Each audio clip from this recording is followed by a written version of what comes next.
At this time of year, it's always nice to reminisce, so we're going to take that trip down candy cane memory lane that we promised you a couple of weeks ago. The story you're about to watch originally aired on December 7th, 2000. It was produced by none other than our own Brian Utley. Brian was a Farmweek reporter in those days, and he's still with us at MSU Extension, still using his skills to shoot and edit stories just for you. This one was one of his earlier efforts. Enjoy. Traditions play an important role for many people during the holiday season, whether it's shopping on the day after Thanksgiving or placing Christmas presents under the tree. Each year, thousands of Mississippians follow the tradition of selecting a Christmas tree for their home. The search takes many of them to tree farms like Old McDaniel Christmas Tree Farm in McAdams.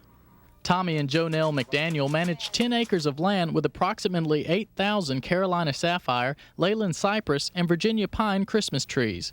Jonelle says that no matter which tree a customer chooses to have cut down, they can be sure of how well it's been taken care of.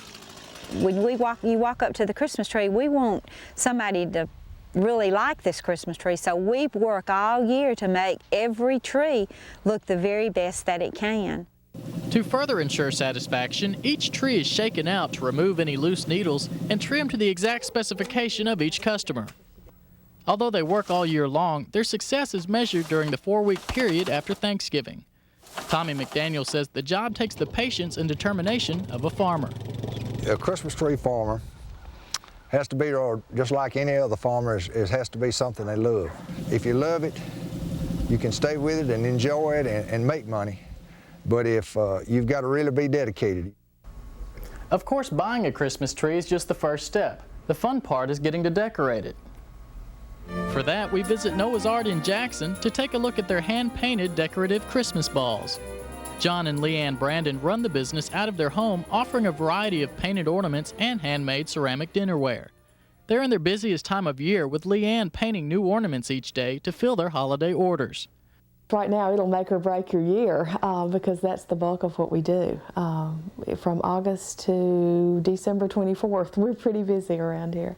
The Brandons hope that by starting collector's editions, like the Excelsius Birth Collection, customers will come back for new ornaments each year. It has the baby Jesus and the gifts that were brought.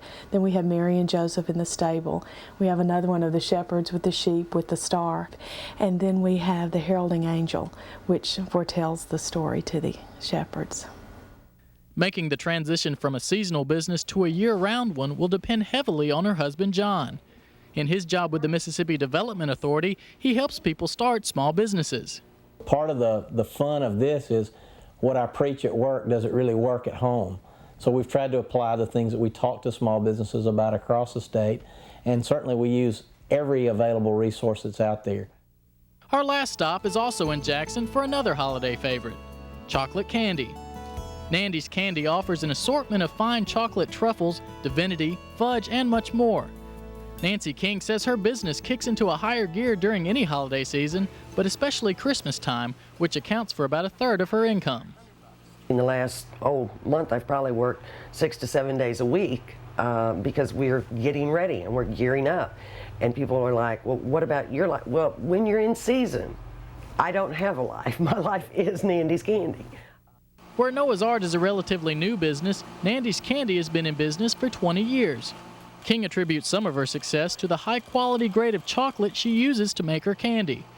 She has also appreciated sound business advice along the way, like that from Virgil Culver at the Extension Services Food and Fiber Center at Mississippi State University.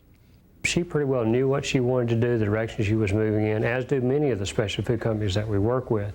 And periodically, they just need someone to sit down that has a completely objective perspective to say, am I headed in the right direction? You know, what do you think about this? And to bounce some ideas off and get some recommendations. Each of these three businesses are steeped in holiday tradition and enjoy getting to be a part of someone else's Christmas.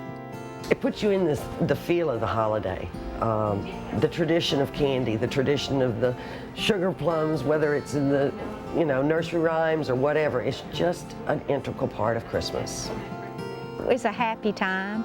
People that come out here are all happy.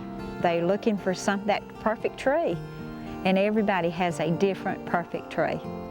I really find myself as I paint the balls thinking, oh, I wonder whose Christmas tree this is going to be on. Or it's kind of neat to think that something you create is going to be a part of somebody else's celebration.